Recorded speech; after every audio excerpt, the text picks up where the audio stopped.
So yung guys, mag-antay-antay ko muna po ulit. Medyo kulang po po ang mga magulang.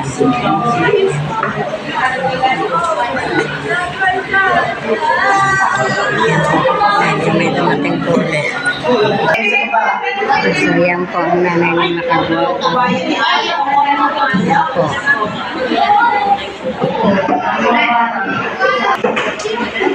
Yan, magsisimula na po ang meeting.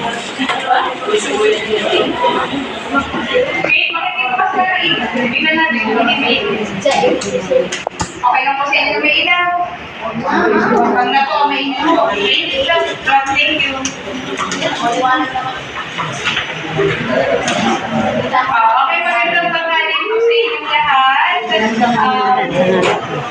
Tayo po ay nagkakasama-sama para po sa ating third PPC and second quarter release of cards po. Tayo po muna tayo para po sa ating short test. Kasi mga Natasha Nicolay, Natasha, may hindi pa po kasali dito sa GC natin.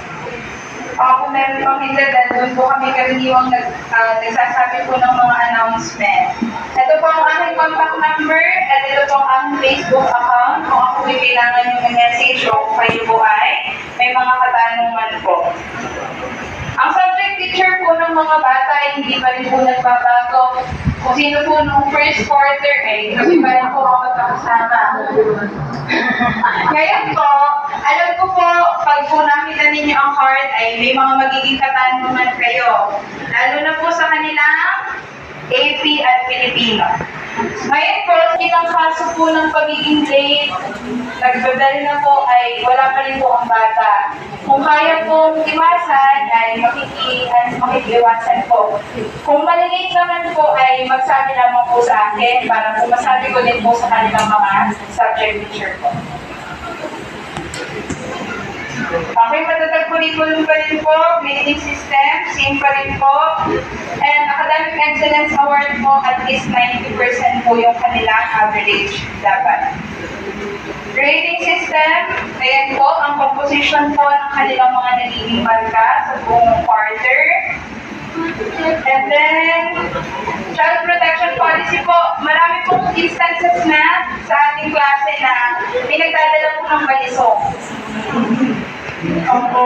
Kaya po, kung maaari po, makikisabihan po ang inyong mga anak na huwag po magdala ng mga kahit anong bagay na pwedeng makasakit at makakatakot po. Hindi po natin alam kung pwedeng mangyari.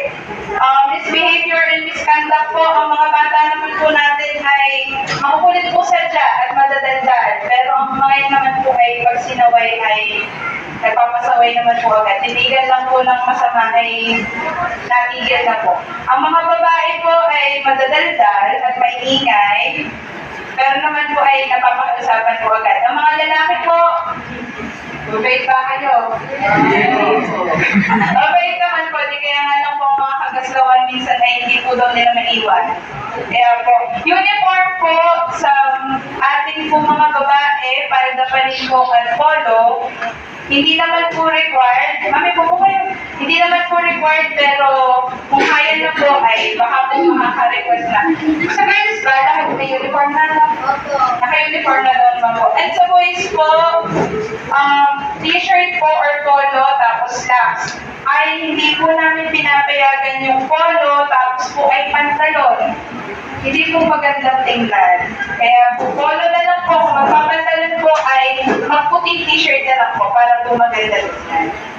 Cellphone po, hindi pa rin po allowed. Dahil po, kung kailangan talagang dalhin, pwede po. Pero yung gagamitin po sa oras ng klase, hindi mo po pa rin po namin. And ang mga yan naman po, kung gagamitin ang cellphone nila, ay mga nagsasabi. Ayun naman po ang gusto ko sa mga batang yan, mga marunong pong magpaalam. Maliban na lang po sa nangyari kanina. Lahat po ng cellphone ng mga yan ay nasa akin, nasa faculty po lahat. Dahil po, wala pong nagpaalam. Malalaman po kami ang makukuha. Ginay-gigay, ma'am. Okay po. Frequent absences po, ay po, kung liliban po, ay, baka po pala kayo may katanungan din po tungkol dito. Yung issue po pala din ng nakawan po ng pera, nakakawalaan po ng pera sa ating klase. Nung una po ay 20, sumunod po ay 50. Dito po huli kasi ay medyo malaki, 200 po ang nawawala. At sa mismong wallet po daw nawala, ay tinanong ko po mismong bata kung iniwan po ba sa kanyang bag, ay nandun daw po. Kaya po, makikisabihan po ang mga bata na kung magdadala ng malaking pera ay huwag po aalisin sa katawan or kahit po ipatago sa akin para po hindi po magkaroon po ng ganong pangyayari po ulit at hindi naman po biro kumita ng pera. May tanong pa po kayo tungkol dito. Baka po kayo may maisasuggest pa po pala. PE uniform po. May ilan na pong nakasuot po ng ating PE nung nakaraang Friday. Pero as per Sir JC po, kanila po marketing Thursday daw po ang gamit ng PE. Thursday daw po. Opo, sabi nito ni Sir JC. Ang PE po para dun sa mga wala pa ay pwede daw pong kalahati muna ibigay. Tapos susunod na lang daw po yung kalas. Baka po kayo may katanungan tungkol po sa ating PE uniform. Okay na po. Okay, ganun po ulit. Kapag po attendance, kung awarding of certificate of academic excellence po. Diyos ko Lord. May tanong po kayo? Diyos ko Lord.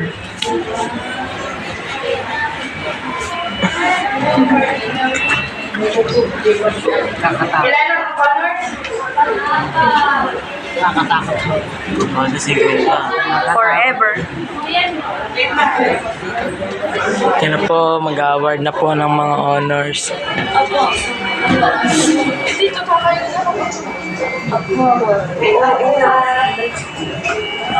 Pre, mamaya.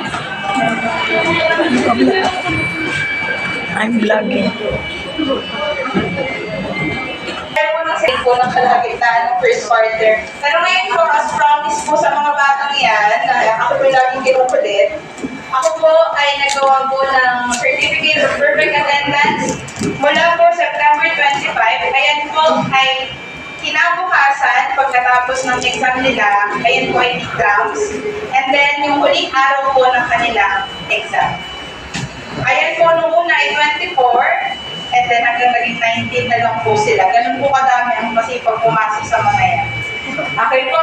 Kung nandito po yung mga bata, ay pupunta lang po dito sa unahan. Mamaya na lang po sana ang mga magulang para dito. Ito po, Michael T. Ako. Yung par.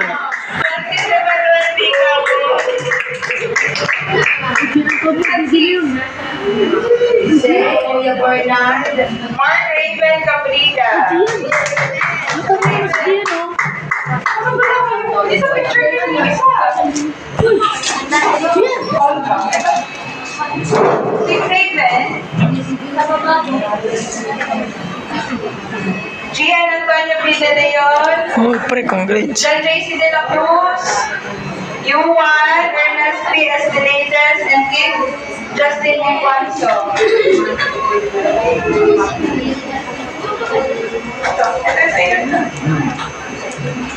Yuan. Nasaan po si Yuan? Next po ay si Jasper A. Salazar. Hey, yan po. Stop Sabate. Ako si Sipag pong Kawaso. Jackson Ken M. Silva. Jelomar P. Travieso. Renz William Flores. Ako magbibigay. Mike Justin P. Villena. Picture kayo ng isang buo. Ayla, para kayo lahat. Sa girls po ay si Princess May Aguirre. Irene M. Badillo, Jasmine A. Cabalin, Chriselle Cabali, Kyla de la Cuesta, Ines de los Reyes.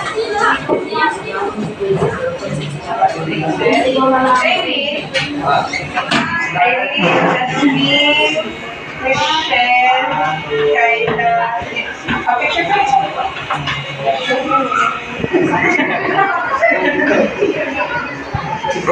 Picture kayo. Boy, sama. Lahat kayo. Sabi ko na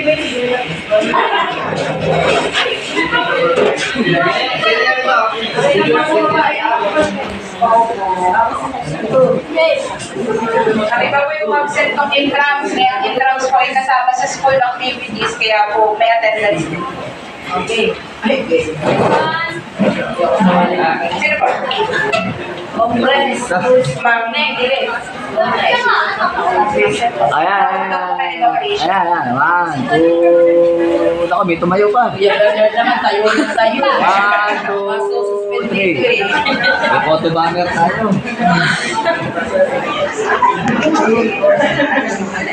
Ano po yung perfect attendance?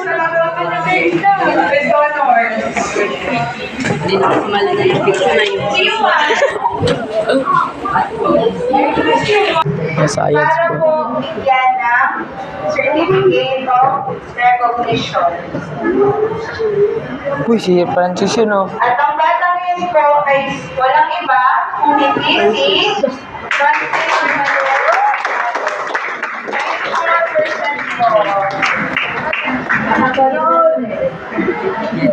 94% po. Mataas na talaga yung sukat mo. Ano po kayo? Kayo po ako magpipigil. Kung ilan po ang naging with honors po sa ating lahat. Ano sabi ko sa inyo? Ilan? Apat. Titingnan po natin kung ilan po talaga. Nakapana po mga yan. Naglagan natin na po umiyak. Alam ko na po ang nararamdaman. Yeah, mga gangster. Sure ka. Sure ka, neto yun.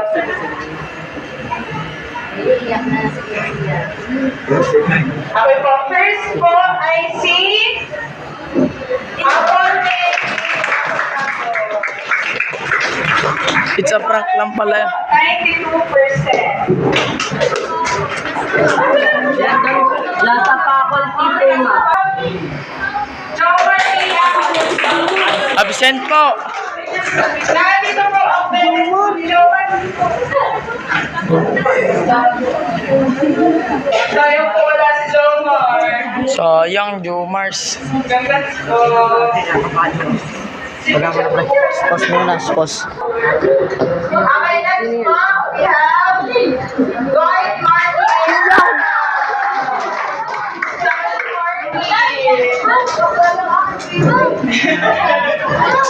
91% po. Martin.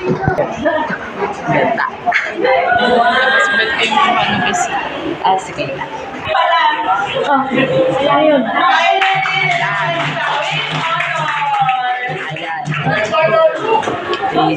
Sinira nila buhay natin. Pre, wala ako. Patay ka.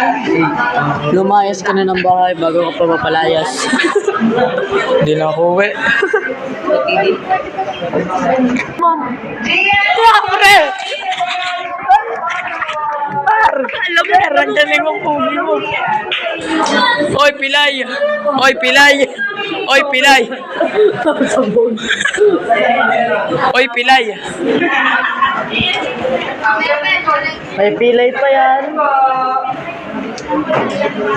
Lagi sa buksid yun. Grabe. Sana all. Kumanda ka naman pala. Handa ka na lumayas.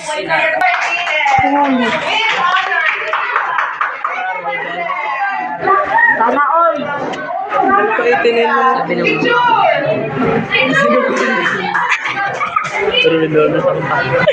Pre, di tayo mapapalayas. Ikaw lang pala. Ako lalayas na. We have Queen Sirena. Kabato ba yun si Quincy? Guys, kung makikita nyo po, Ako ba'y lalaki? pre, may crush. Ay, parang ganun. Ano po, may crush. Hindi ako mapapalaya. Kabato ba yun tempo? We have Jennifer. Bigla nagising si Jemo. 93% Vice Manjera. Grabe na yan, Vice President. Kinakabahan ng mga yan.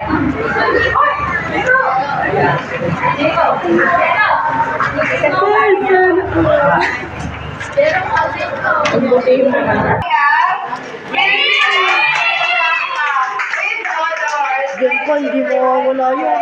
Boy, with si Francis ako hindi. Hindi ko maiwan. Mapalay sa bahay.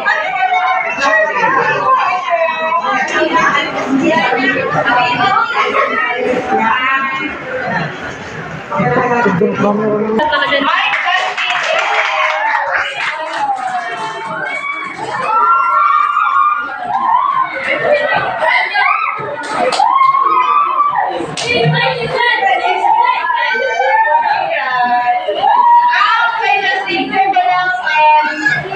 average ay 94%.